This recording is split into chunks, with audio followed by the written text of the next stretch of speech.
Welcome back to Sand Mountain Ballistics. This is a lot newer than what I normally work on, but this is my 1999 Ford Ranger. It's my grandpa's truck. He gave it to me, I guess, about 4 years ago before he passed away. And I've drove the wheels off of it, and now the 3.0's got a rod knock in it. And it's been worn out for quite some time, but it's been a good, reliable truck. It's only had an alternator, the oil changed regularly, and a rear end put in it. Maybe a couple little things, but it's been a really bulletproof truck. And since it was my grandpa's and he was the second owner, and I think he bought it in 2012 and drove it for many years, I think I'm gonna go ahead and put a 302 in it. And I got a 5-speed I'm gonna put behind it. I think it'll be pretty cool. It's the 302 I got is a roller motor out of a 1999 Explorer, and I'm gonna go carbureted with it and just leave it stock. Maybe use some dual exhaust and stuff on it. I'm gonna leave the serpentine on it and leave the AC working, but I'm gonna do away with all the computer garbage. I think it'll be cool to have a retro engine and kind of a newer model pickup. And for the pedals, I bought a set off of eBay for like 50 bucks. I was gonna buy some from Junkyard, and they was wanting a lot of money for them. They was wanting 150 bucks for a set of pedals, and I bought these brand new for like 40 bucks off eBay. Brand spanking new. And I looked up in there, they probably won't be that hard to fix. I mean, the truck has 232,426 miles on it. And I've actually had it lock up on me before because the crank sensor that turns the oil pump, when I was coming up with the mountain one day, went bad. The teeth on it sheared and locked the motor up, and we put a new one of those in it and primed it. I've drove it for about 2 years since then. It's been a heck of a rig, so I might as well honor it and put a 302 and a 5-speed in it.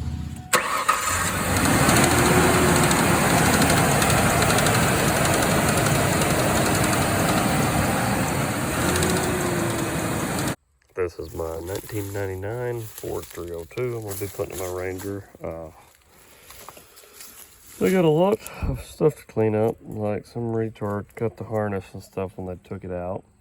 And it's got all this bull crap on it, like even the AC hose has been cut up. And I'm just going to have to run the carburetor, which is fine. Someone had to get a different engine harness, Pat's module, and a whole bunch of stuff to be able to do it right. But I got the oil filter adapter and all that, so I'm just leaving the stock with a like 600 CFM metal block. It ought to run really fine. Well, there's the intake plenum and intake off. It's a pretty clean motor. It's got a little crap in it for taking the intake off.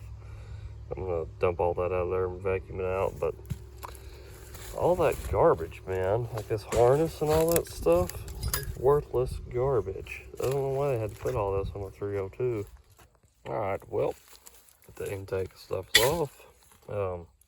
These ports are actually already darn the same size as the intake gaskets. They're pretty big. The floor is a little different, but I mean, you don't touch the floor anyways when you port heads. So these GT40P heads look pretty darn good. Already got the flanges out of the exhaust manifolds. Had to heat them up, kept running them in there and out with the impact, and they eventually come out. So that's gonna work out good. I'm gonna go ahead and clean up a set of valve covers, the old powered by Ford ones. And my Torquer intake, it's the only one I got right now for a carburetor. And just throw it on there and clean this thing up and paint it. And well, first I'm gonna test fit it, but I'm gonna go ahead and put the intake stuff on it. That way I don't have a bunch of crap in my motor. I just got it sitting on there, but you can tell it looks like a completely different motor. Looks almost like it's a 1960s 302 now. I don't know, I think that stuff looks better. I'm gonna go ahead and paint everything blue. It'll look like a crate engine or something, I guess. Now, there isn't a whole lot I like about Fords, but I do like how they clip into the head gasket there, like so. Makes it pretty easy, you know, to put gaskets on. You don't gotta put the little things in the bolt holes. So I'm gonna go get some silicone and build up my little China wall on both them, because the gaskets, if someone doesn't know, that they supply in there are junk and will leak. So you toss them away. Don't toss the distributor O-ring, but that'll keep it from leaking. And it will look like a completely different motor now. Alright, well, I do get the motor test fitted. Let's kind of put it in here, and I had it lowered all the way down. But these are 3.0 mounts. They say you're supposed to use 4.0 mounts, and they sell these plates. But I was thinking about cutting these down because it's gonna hit the steering shaft and drilling some holes out and slotting them. But I mean, I've seen some people do it on the internet, on YouTube. I watched these guys do it. They was building one and put a 5-speed behind it, and they was trying to beat someone who was LS swapping them, and they're doing it on a budget. But here's the deal. I got to thinking, even if I do that, what if I get the motor off centered? Say it's like this or like this, or just slightly off. That could bite me down the road because the transmission is going to be slightly off, and so on and so on. Which it really wouldn't hurt the drive shaft, but I can buy just the metal plates for 20 bucks. And plus the motor mounts, which I can buy the kit for like 150. But the metal plates would work on the 3.0 mounts. I'm gonna do my research. Because, I mean, you know, what's 20 bucks or whatever if I can make this work a lot easier. And it saved me a lot of time, because it might take me a few hours just to get this to sit in there right, and then find out later, hey, it's in there wrong, you know? So that's part of it. The transmission, I don't know if I said anything to y'all or not. It's a rebuilt C5. Been rebuilt a while ago, so I'm gonna put a new gasket kit in it. I got all the gaskets anyhow. But that's what I'm gonna put in it. I was gonna use my 5-speed, but I used it in my Mustang. But this truck is a automatic on the column, and I had to change the steering column to do it right, or cut that, and you know, it looked weird. And the gauge cluster had that, so I'd rather just leave it up automatic, I guess. And I might get an AOD later on and put in it just for better gas mileage. But heck, it might do just fine with this. But it's got a pretty tall gear up under it. It's a 355, so I guess we'll see. Okay, well, I'm gonna do some research, and it might be next week before I get back to this. I'm just gonna lower the motor down and put the hood back on. But everything so far has been pretty low buck. I think I can get out of this pretty cheap. I don't know. I don't want to do it the wrong way. I want this right. Well, it's been a couple of weeks. I just went ahead and ordered the correct motor mounts, as I think I might have said previously, but that's what they look like. They're thick steel. This is your shim to the driver's side, and so it's got the notch cut to go around your rack. That ain't really a rack.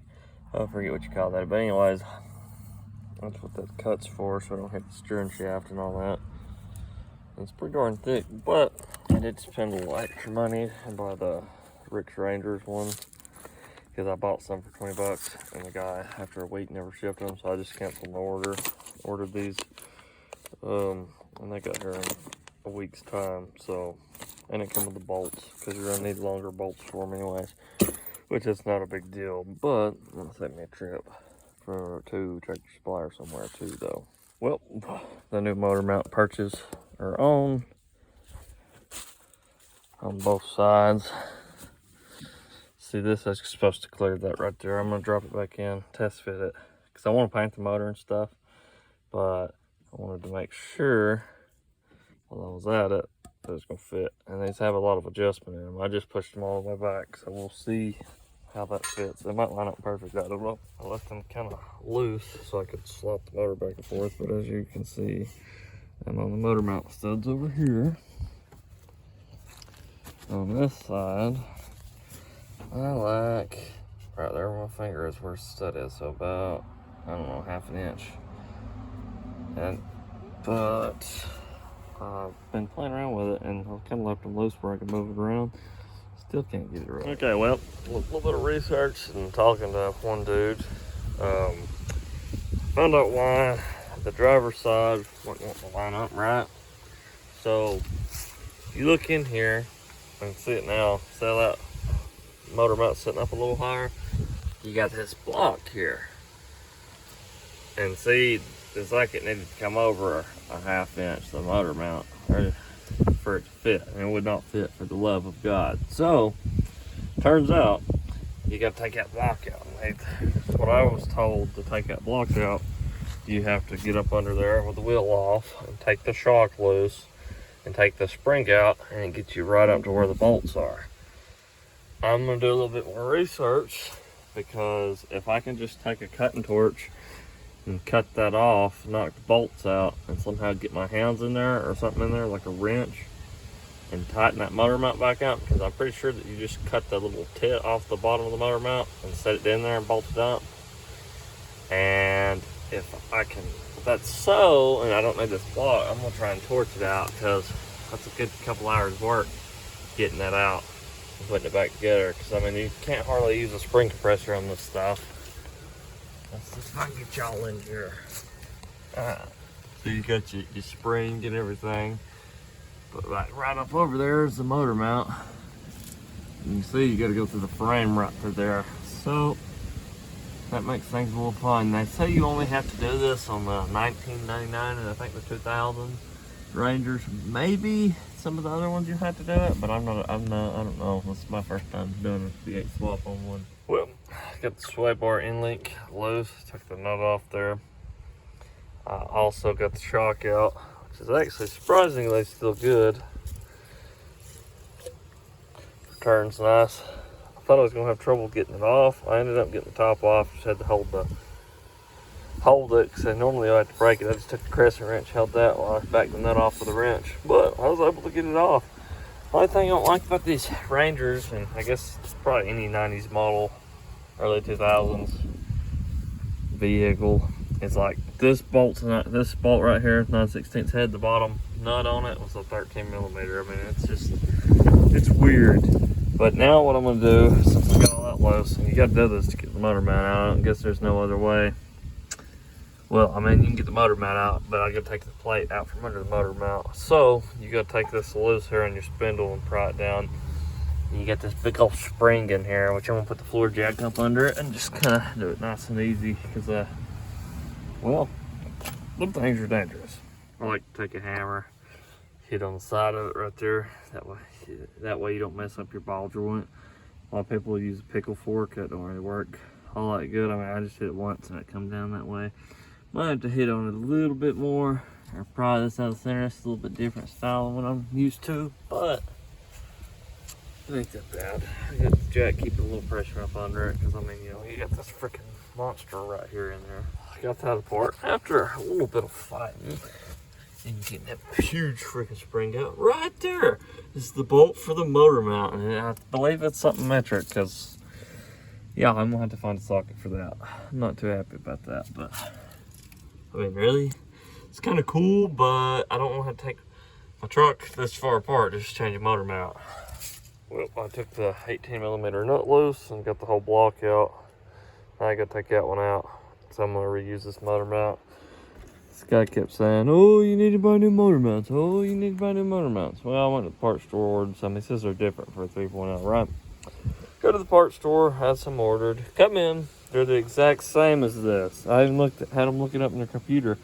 Same exact mounts. Now, if you had like a 2.5 cylinder, 4-cylinder, yeah, they're different. But the 3.0 and 4.0 mounts are normally the same. Now, this is I think they're 1998 to 2000 Rangers. You had this block, and you got to do that.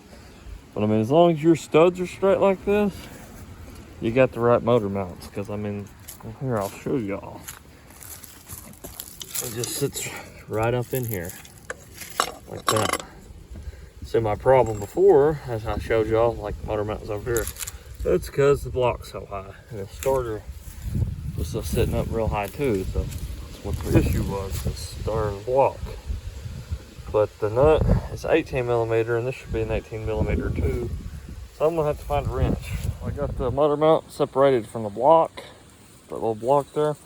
You'll have to take and cut this little peg off right here, so it'll line up in your frame, and then it should just, that motor should, after that, I get this put in there, and I'm going to put the spring and all that back together. It should just sit right up in there. So I didn't know that till a guy told me, and I just started doing some research and started seeing about that. I'd like to, it's getting early, it gets dark here pretty soon now, because we're on a time change. I mean, this has been going on for a couple weeks, this video, but it gets dark at like 5 o'clock. I kind of like to try and get it back together maybe pressure wash all this and paint it tomorrow. I'm gonna try and paint the motor with some fast reducer in the paint after I clean it up. That way it'll dry pretty quick. So I'd like to throw it together pretty soon. Alright, well, this motor mount is on here. This motor mount I didn't have to touch. It's had the correct ones. Now y'all can see how much it's already dropped, I'm sure. So now it's already 250. Temperature is starting to drop a little more. It's like 40 degrees, by the way, but I gotta put this back together now. So I gotta put the spindle and all that back on, my caliper, my sway bar and link. But getting this something gun in there might suck. I might have to compress it and try and throw it in there. This is the top of it. But I mean, it was a fight getting it out, but I did get it out. Or I might can shove it in there first and then get it out, but this has to go back in first. We'll see if I can't throw that together and wash all this stuff, and then hopefully tomorrow paint it, I guess, because I don't think there's gonna be no painting it tonight. I might do this tomorrow. I'm probably gonna take my wheels off and clean this up too and paint it while I'm here. I mean, this was my grandfather's truck. He gave it to me, I guess about a year before he passed. So, you know, it's kind of special to me, so. An hour or two, but I did get the spring back in there. A lot of that was my fault. I was trying to put the spring in there the wrong way. Well, my phone died mid-video when I was putting all that back together. But I went ahead and put it all back together yesterday, or that was the day before yesterday. But anyways, I mean, I had to put all that together. I think I was going to show you all how the easy way to put the spring in, but that's all together now. But the motor's sitting in here. I just went and got some degreaser and pull the motor out. Degrease it and pressure wash it. Same thing with the engine bay here. I'm going to paint all this like a, it's not a flat black, it's like a low gloss kind of black. It's good for chassis and stuff. It's actually an engine paint, and I'm going to paint the motor blue. It'll look pretty good. I don't think I'm going to paint the firewall and stuff. I might go and wash it. I probably need to clean up this battery train paint it. I mean, it's not bad. It's just kind of scaly from all that battery acid, which it's needed done for a while. So, but I think it fits really good. Cause I mean, you can see right there, it fits good on the studs. Fits good on the studs there. Motor fits really good and nice and snug, I think. I got it pressure washed and wiped down with some acetone. It's pretty clean. Might could be a little cleaner, but you can't even see all that, and it's better than it was. I mean, you know, pressure washed the motor, got it cleaned out and wiped it down. Tomorrow I'll probably take and clean it a little bit better. I mean, it's hard to clean all them tight areas, but all you're gonna really see is the top, maybe around the heads. So I want to take and clean it up with maybe some Scotch-Brite. Wipe it down with acetone, go over it with a torch and get all the oils out of it. 'Cause I don't even know if they were painted the block from the factory. They're supposed to be black, I'm pretty sure, but they might have skipped this one or something. But this one will be using my frame and stuff, and I'll probably use it on the block. I like the Rust-Oleum Rusty Metal Primer that's brushed on. It's really durable, but I don't have any more, and I have this, and this will work pretty good. You just put it on kind of thin. Your bay is sprayed. It'll kind of die down a little bit. I just put an extra coat on it. It's like a low gloss. It looks real good on chassis and stuff. I'll take the wheels off too and do the other side eventually. But I mean, when the motor in there, you'll kind of be able to see it. Not really, but I mean, while you're doing stuff like that, you might as well take a little extra time and clean it up. Make it look pretty. Got the motor prepped decent enough. I like to take a torch over any motor I'm gonna paint, and you see all the spools being drawn out of the cast iron. Just like go over it 2 or 3 times and wipe it down with acetone. What it does is it draws the oils that are soaked up into the coarse cast iron. And people like Uncle Tony use Rusty Metal Primer, Rust-Oleum in the brush on. I've done that. It works really good. I just haven't got none. mean, you want to be careful around your gaskets and stuff, but I mean, that really don't get the block that hot. That's just getting some of the oils out of it from all them previous oil leaks and all that. And if you do this, your paint will stick for a long time. Now, obviously, you know, I was building this motor. I'd have cleaned it, done a little bit better, but I don't want to take the manifolds and all that off. You really get them so clean like this, but it's got 120,000 miles on it, so I mean, it don't gotta look perfect. I mean, you're gonna get oil leaks and stuff that happen, but I mean, it's all according to what you're building, but it'll look really good for a long time, I think. It looks like military green to people, y'all, those of y'all who don't know, but just want to dust it on there kind of lightly. I mean, you can still see some of it, but if you do it thin and then put some paint on there, it'll be good. That's the only bad thing about putting stuff on thick on engines. It'll kind of break back off. But the good thing about self-etching primer is that it kind of bites in the bare metal, which I took a wire wheel and kind of went over this and stuff. But I think it'll do pretty good. I'm probably dust some on this intake too. Need to wipe it down a little bit better. It's got some dust or something on it. Then I'll mix up some blue paint and spray that in the old pen. The old pen was good. I just scuffed it with Scotch-Brite because I mean it's real pretty black. Nothing, no rock chips or nothing. But I'm gonna paint it all blue too. And the intake's going blue too. I don't know if I mentioned that, but so I mean, if I'd assembled it, clear coat it, look cool in a hot rod or something. But I just want it to look like an old stock truck, kind of like almost like a cam like this. But I know that it didn't, if that makes sense. But I painted my motor mounts black over here. So I think it'd give it a nice contrast. And this engine bay is what it looks like after it dried. I told y'all it wasn't like a high gloss, just kind of like a low gloss.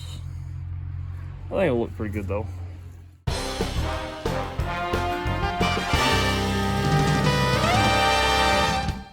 Well, I know I said I was gonna put a 5-speed in it in the beginning of the video. There's a bell house on this. I'll put the C5 in it.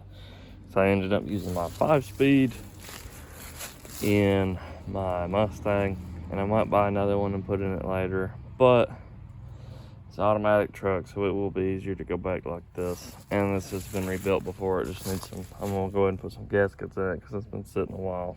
Well, the transmission has been put back together. Got it bolted up here. Putting the torque converter nuts on. When you're doing a Ford, those of y'all who don't know, you gotta line it up just perfect. The stud with the holes in the flywheel. And then you got 4 nuts on most of them. I'm pretty sure all of them. I'm not 100% sure, but anyways, that's what makes a Ford suck, but I did it. I finished tightening them down, put the starter on this. And I still got to clearance the firewall, and then maybe I should be ready to put this in. Well, I started hammering back on the firewall. Got all this hammered. I'll hammer this back. This is some kind of heat shield, I guess, because it had single exhaust. It's riveted in. I just ground all 3 rivets down. And get up under it. I think there's 2 more. I'll take that out. Hammer that back. That way I have plenty of firewall room. Move my insulation pad back over it after I sprayed a little paint on it just to keep it from rusting. And we'll try and get this motor in before I have to go to work today. So much more room for activities in here now. So once I take the angle grinder and cut that back, I'll have plenty of firewall clearance. It's probably just a heat shield. I think I might have already said that. I don't remember, but I'm saying it again. So hammer that lip back. I have plenty of room for this. Because, you know, starters on Ford on the passenger side, so it makes it a little bit harder to get to, especially if that heat shield would have been in the way. Because on the V6, the starter's on the driver's side, if I ain't mistaken. So the motor transmission is in here. Looks really good, I think. And all in time for me to get ready to work. So that fits good. I got a thread or 2 on the nuts just started to keep this here. I'll make sure I get the motor as straight as I can before I tighten everything up, because you can kind of adjust it the way the motor mount plates are. But I'm glad I took that heat shield off, because I got a mile of room up here now. I can get to all the bell housing bolts and everything, which is awesome, I think. Alright, I'll catch y'all probably maybe tomorrow. Try to get back on this thing again. So I cut relief cuts in the cross member so I could flip it 360 degrees. I'm gonna have to cut some new slots up here. But when I put the mount, and I just kind of put it close, the slots, I mean this will work, but the slots need to be slotted. But once I get that where it needs to be, it'll work pretty darn good. So I have dropped my distributor in. It's looking good. I might have to put it in the other way. It's just how you advance it on a Ford. I can only advance it that much farther. And it hits right here. So I might need to flip that around over here, where that part's over here. But I can retard the heck out of it, so I don't know where it's gonna be at. But I'd say I'll probably end up having to time it more. So I'll probably have to swap that, take it back out, swap the distributor around. But it'll be fine for now. Now for my fuel line, I thought about cutting my existing fuel rail off the V6 and using it, but I found these at the parts store. One of these ought to work. They're different diameters.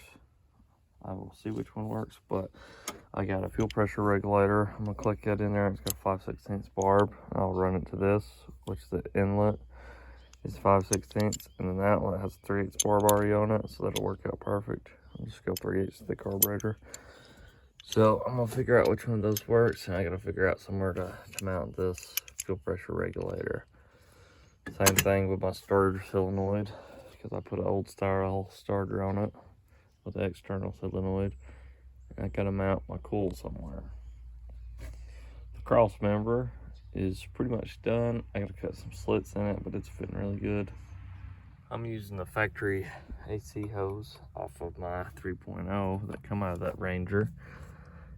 That way all the hookups are right, and plus the other one was butched on the 302, but I don't think it would have worked anyways. That way all the hookups are right, and plus the other one was butched on the 302, but I don't think it would have worked anyways. This ain't really nothing special, but I got the heater hoses run on the Rangers. I looked it up just to be sure. They're the same, there's no inlet and outlet assigned, but what I did was on the left one, run it to my timing chain. That's my outlet, or my inlet. And this is be where it's be coming out. Figured it'd flow better like that. Whether it does or don't make a difference, I don't know. I don't really like the way that Ford's run these, but they also have that big ugly intake. I might zip tie these down or something to make it look a little cleaner, but yeah, we're moving along. I got this fitting for my fuel rail. I'm gonna use this factory fuel rail with the factory fuel line and run it to the fuel pressure regulator, and I think we'll mount it right here on the wipers. My cool, I took out the air filter box. I'm gonna mount it over here somewhere. But yeah, we're moving along. Well, I got two different carburetor spacers here. This one is the 1-inch. The hood comes down to really about right here, so that ought to be plenty of clearance for a big air cleaner. But I was looking at this other one. I might can make the 2-inch spacer work, but I don't know. I think it'll be too tight. I might just use the 1-inch and might visit this back later. But this is how much taller it's gonna be with that, which is still might actually be enough. So I'm gonna go get a full-size air cleaner and put on it and see how that does. But I mean, it's only an inch difference, but that's tall right there. Well, there actually is enough room for the 2-inch in this big air cleaner. This is my dad's air cleaner. I don't really know if I'm gonna be able to get them to come off of it. I can make one, but that's kind of what I was wanting to use. Only bad thing about it is it's so big. And think about this. I was wanting to mount the fuel pressure regulator right here on that window motor thing, but with that air cleaner, actually, I might still have room. It's kind of tight, but it's not very wide. So actually, I might still have room to do that as I mount it in that bottom bolt. So that might actually work out. You want to be able to see the fuel rail to the carburetor. I got a couple other air cleaners, but really, this is the one I want to use. It just looks ridiculous. So with the 2-inch spacer, but I don't care. I'll use it if I can get to. The 1-inch spacer would look a little better with that air cleaner, but here for performance. I mean, that's just a stock motor. But as far as like cheap horsepower, them spacers have some pretty decent horsepower for, you know, $20 or whatever. All right, well, there's the cross member. I got it slotted out. I remember I took and flipped it 180 and cut these ears off so it'll fit and not hit the truck when I try to slide it in. So the mount goes right in there. Forward and backward adjustment. I think that'll work. I took an angle grinder and kind of cleaned it up. I need to take a Dremel and clean up this in here. I can't get an angle grinder in there, but I'll put it in here and just test fit it like this and see, and it might even work like this. I mean, it's pretty close. I got some side adjustment, forward adjustment, so I think that'll be enough. We'll see. All right, well, there's cross member. I opened up slots just a hair. That fits just fine. Transmission is locked in here. Pinion angle is pretty straight, I would say. I'm gonna have to change the yoke on the drive shaft. I'll do that tomorrow. It's getting dark, but I'll be able to find out tomorrow how good that looks. That for the speedometer don't matter because there's like an ABS sensor on the rear end on these Rangers. You know, you can tell how clean of a truck this is. Pretty off topic. But anyways, that looks good. It's my factory cross member. And you can see that looks factory and fits in here really nice. And since I took the heat shield off, I think I showed that, but you can see how easy it is to access your bell housing bolts and everything. Now I'm going to tighten up the motor mount bolts. I never did that. It's like this was made to have a V8 in it. Y'all might notice camera quality difference. I got a new phone here, but anyways, besides the point. I got my drive shaft here and I took the yokes off of it. I took the yoke off of this one. The cap sizes are the same, but the diameter of these are not, like the lengthwise. So I'm gonna have to get a bastard U-joint, one that's shorter in the middle, same width here, that matches this yoke. So on that, I'm gonna have to go to the parts store, so I'm gonna work on something else. But yeah, I got my radiator in here. This is a V8 radiator. Some people's like, oh, they don't fit good. Seen this one guy, he freaking put the different things in there out of an Explorer to hold it. And I didn't do that. I've run this radiator actually with my V6. I still got my V6 radiator, but you can see how good it fits. I mean, it fits right up in here. And once I tighten it up, it's gonna work just fine. Now, some people say you gotta run electric fans. I've seen people with the regular clutch style fans. This one's the one off my V6. Now, I got a V8 one somewhere. I'm gonna have to find it because this thread's different, but the fan on it's all cracked up. So I think I can just take this one off the clutch and use this fan. But what I want to see here is if I'm gonna have to use my V6 radiator, which I'm definitely gonna have to use my V6 radiator if the V8 one ain't any shorter of a snout. Because I mean, y'all can see how far back push that is. So the V6 radiator, maybe the clutch on the other one is shorter. I'm about to see if I can find it. Alright, well, the drive shaft is together. My dad ended up having the right bastard U-joint. It's the same, the same cap size and everything. It's just the yoke was shorter. But he had one, and I didn't have to go order one, so that's a darn plus in my book. So I'm about to test fit that. I went ahead and greased the U-joint. I tried to use a hydraulic press on this, but I can't get the truck up right because the yoke kept moving. So I just did it the old school way. It's an 11/16 socket on these forward ones. Fits just fine, and a big old hammer. You just gotta be careful not to let the needles fall out. So I'm gonna see how good this fits, and if it fits good, it's going up in the truck. Well, the drive shaft is in and it's getting maybe that much engagement. So I need a different drive shaft or a longer yoke, I believe. I'm pretty sure that an Explorer drive shaft is supposed to be an inch or so longer. So if I can find one of those, I'll just change the whole drive shaft. That'll work for around the yard, I guess. I probably don't want to drive it like that, but it's better than nothing, I guess. So, found this drive shaft that I'm gonna put in the Ranger. It's a GM one out of a van or something. I don't think it's a van, I don't know. It used to say what it's on it, but I can't tell. But I'm gonna have to burn these out. These are the plastic style U-joints, for those of y'all who don't know. And I hear the best way to get them out is by belting them out. So I'm about to do that. You'll have to buy a Ranger, or not a Ranger, an Explorer power steering pump hose, high pressure one.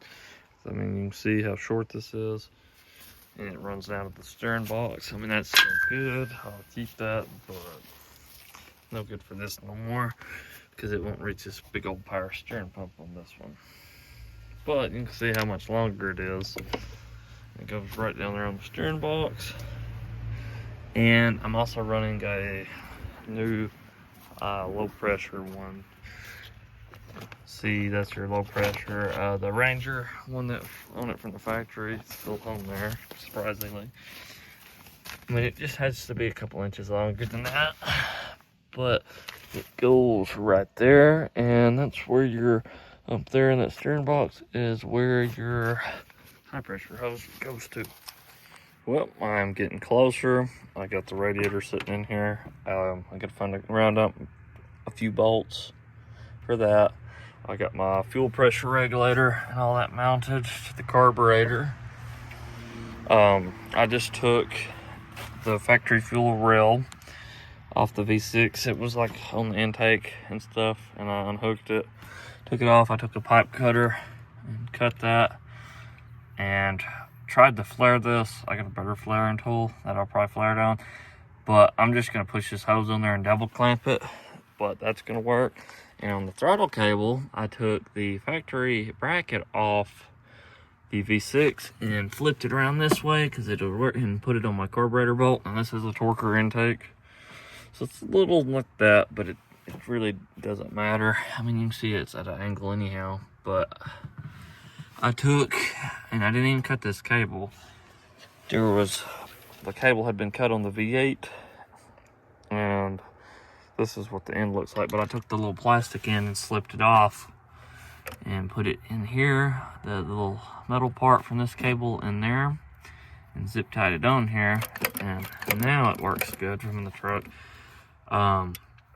I'll have to find a place to mount this return spring. I just put it on the distributor for a second to see how it felt, and I am getting full throttle, and it feels about like the stock gas pedal did, so I'm not going to complain about that.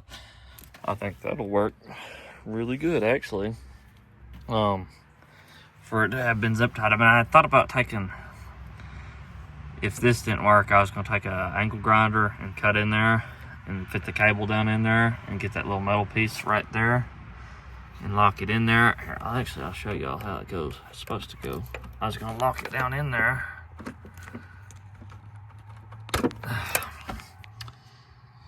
See, it actually sits down in here, and that cable runs to the center there, but I wasn't able to do that unless I'd cut that, and because you'd have to either cut the cable and put a new end on it, and be a lot of work.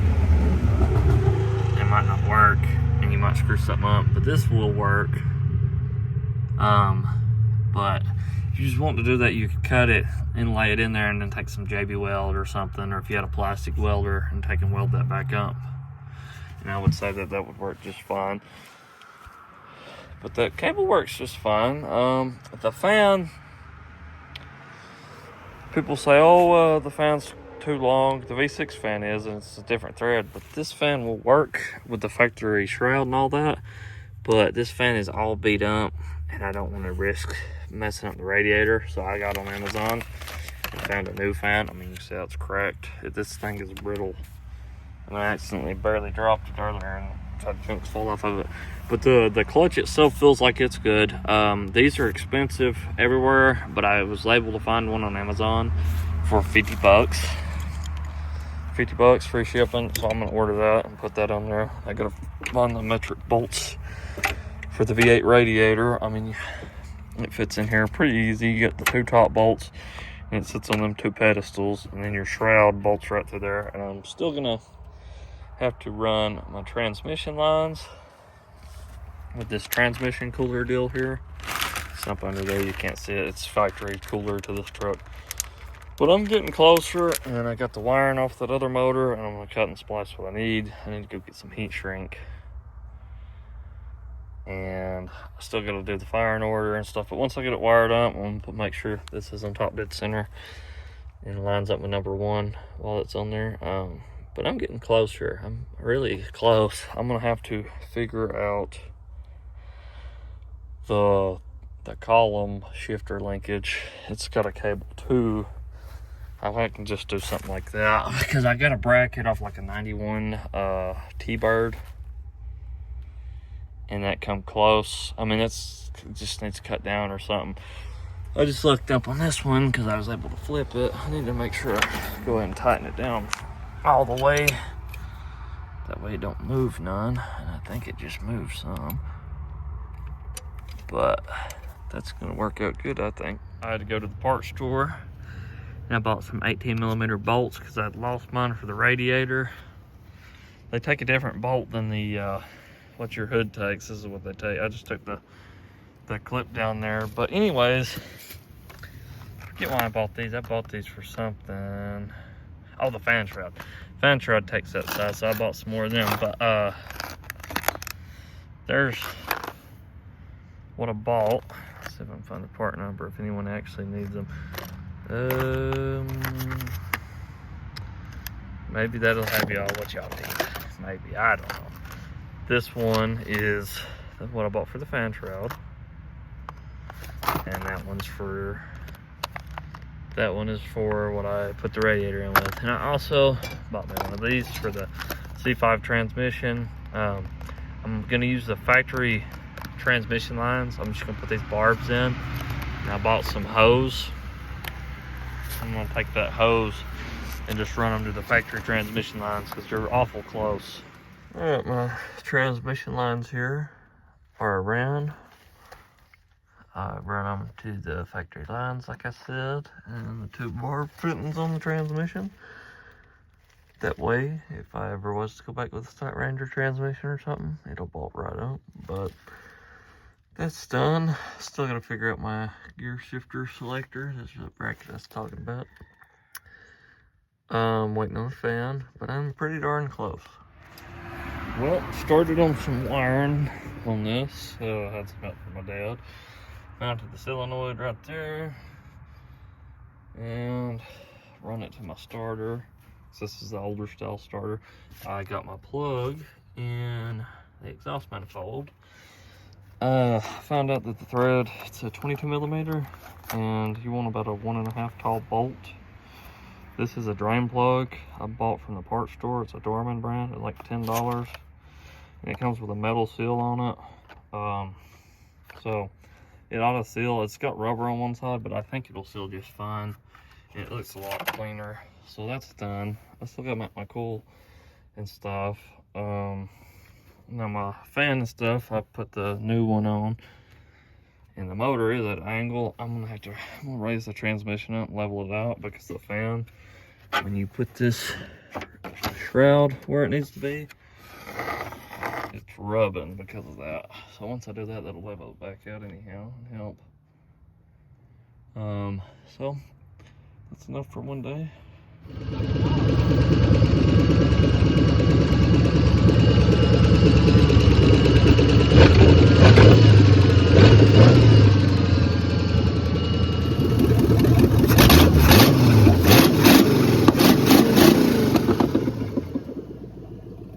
I'm doing some work on this. This is where I'm at with the bracket. I took and bent that one that I had earlier, and it's really close to working. I'm gonna have to see, you see the little knurling or the grooves, whatever you want to call it, right here.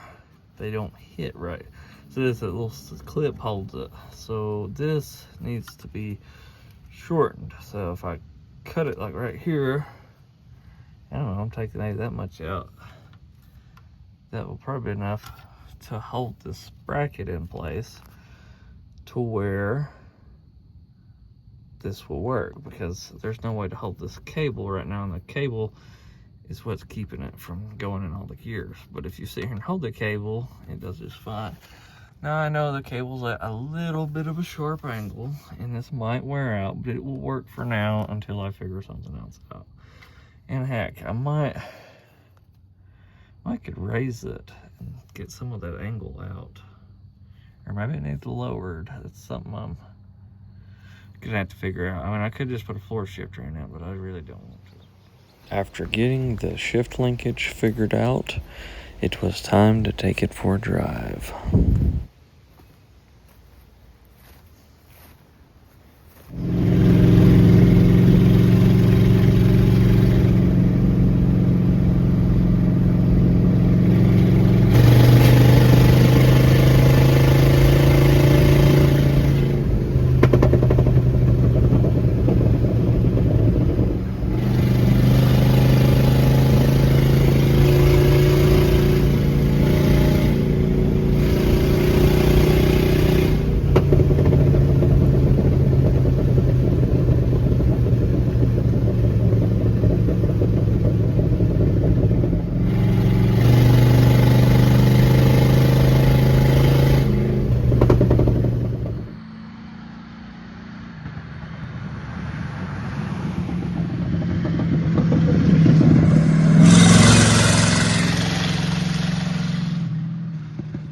I've got the dash torn apart because I was trying to see if the fuel gauge, my other tach over there, would work any better.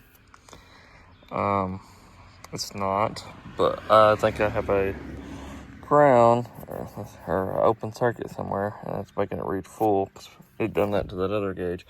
Anyways, while I was here, I took the wire out of this guy right here. I think it's number 8. 1, 2, 3, 4, 7, 8, something like that. And swapped it into this other pigtail, number 16 on this one. That way this tach would read correctly. And the tach kept sticking. It's always done that. I put a little drop of oil in there and changed the little chip that goes right here with my other one, because that tach worked perfect, and that works perfect. Gonna be taking the truck to the exhaust shop tomorrow. Here's the mufflers I settled with. They are a Thrush Hush 2.5-inch exhaust. Where the mufflers are, there's the part number and everything. They're pretty good looking mufflers. They're supposed to be pretty quiet. That's what I was wanting. I mean, I don't need that to be loud and obnoxious, and it's just stock anyways, but what I bought. Got them off Amazon pretty cheap. I think it was 80 bucks for the pair, something like that. But anyways, well, got my truck back from the exhaust shop. They done a pretty good job. They didn't charge a whole lot. I asked if they could come out to the side like 90 like that, but I don't guess they had room or something. But for the price, I mean, they only charged me 250 bucks, and I supplied the mufflers, but they done a pretty good job getting it around the rear end and everything. And they had to fit both mufflers there, kind of like I figured they would have to. But it runs good, no exhaust leaks. I can't complain. So now I'm just gonna drive it and see how it does.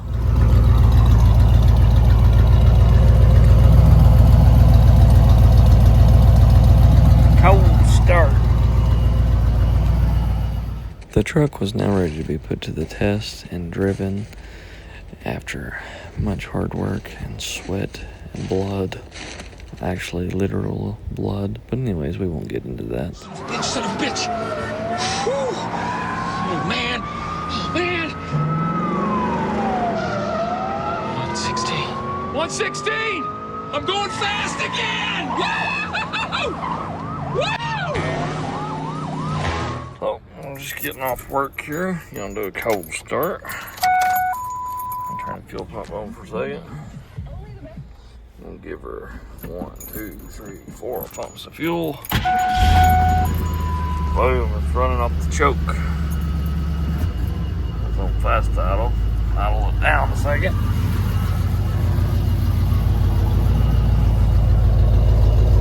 Pretty as you please. This thing idles and drives good. Need to get that power steering pump quietened down. I put some snake oil in it, but I don't think that's quite gonna work. So I got another one I'm gonna put on it here in a couple days. Well, my trip is at 114 miles. It says 104, but it's really 114 because I waited till about 10 miles when I thought to hit the trip.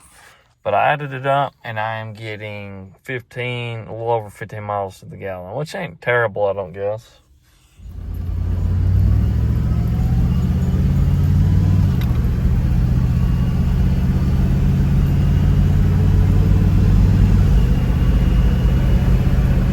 Just going for a light cruise here. Just cold started a second ago. Show that this is still very streetable in the truck. Going about 55 miles an hour right now, smooth as can be. Phone's moving a little bit. I hope y'all can hear me good, but very smooth riding on truck. At 55, we're at 2,500 RPMs with the C5 and the 355 gear. About 60, it probably puts us about 2,800 RPM.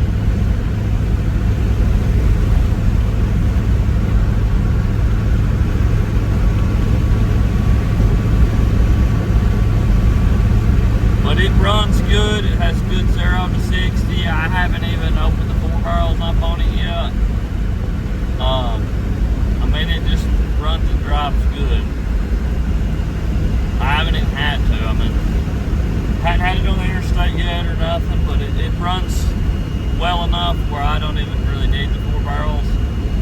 And just driving it like I have been, I've been getting 15 1/4 miles to the gallon. And you know, I'm just barely opening up those secondaries. Or actually, I ain't even opening up the secondaries. I'm just on the north 2 barrels. Like, I really hadn't even got up to half throttle, honestly.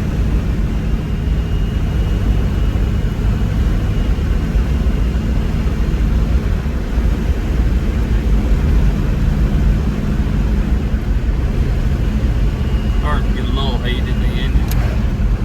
Turn around right here.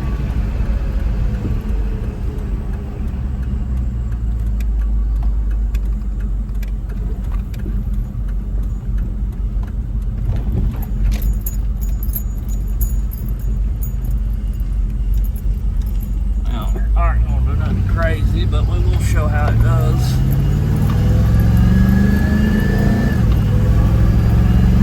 Like I said, that's about a little over 1/4 throttle.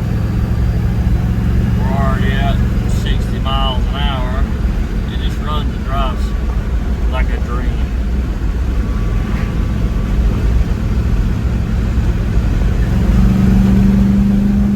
I'll open the 4 barrels up for a second. And she moves. Picks up 20 miles an hour in no time. This is a very fast truck. Honestly, I think in the 1/4 mile, it would run, I don't know, maybe 13s if it would catch traction.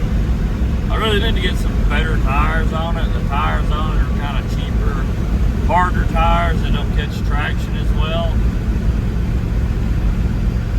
But it runs and drives pretty good. Very smooth. I mean, it's like driving it before, just with a lot more power.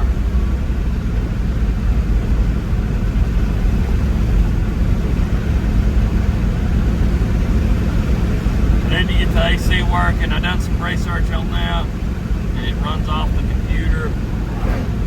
So I'll have to wire it up to a relay somehow to get the clutch to kick on and off.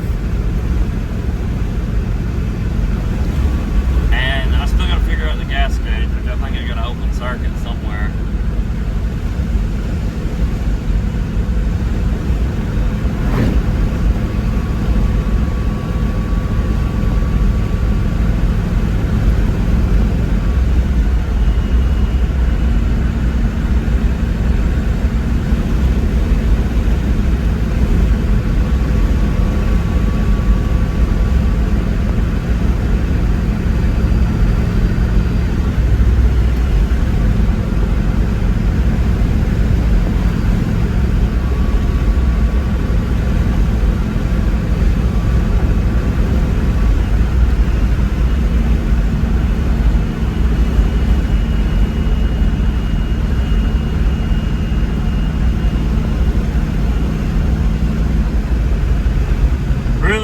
that Edelbrock 1406 pairs up pretty good with this truck. I really hadn't even checked the jets or anything in it, but I pulled the plugs. The plugs are burning perfect. I don't know the jet sizes or the metering rods, but cruising's perfect, and it feels like, you know, it's tuned for power too, because them 4 barrels do kick in pretty well. I don't have an air cleaner on it yet, but I need to get one on it.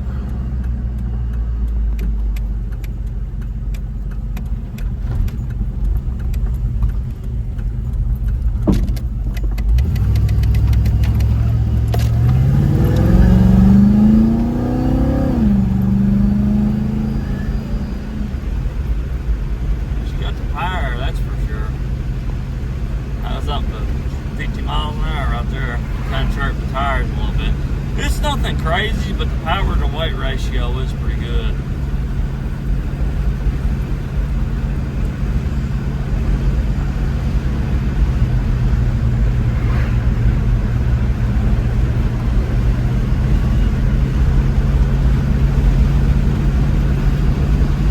I mean, like I said, this is just a stock 302 out of an Explorer. All I did to it was put a Edelbrock torquer intake on it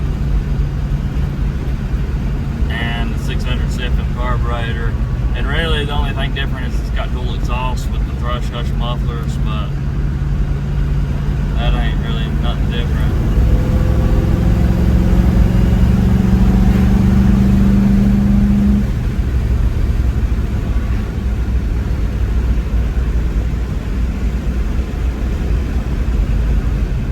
Thanks for watching, everyone. This video took a while to make. Heck, today's actually Labor Day, and I'm gonna try and get the video out today.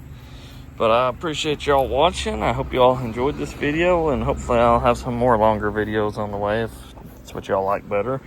Or I can do, you know, short 10-15 minute videos here and there. I can do those better. I just figured I'd try a full build series and see in one video and see how that went.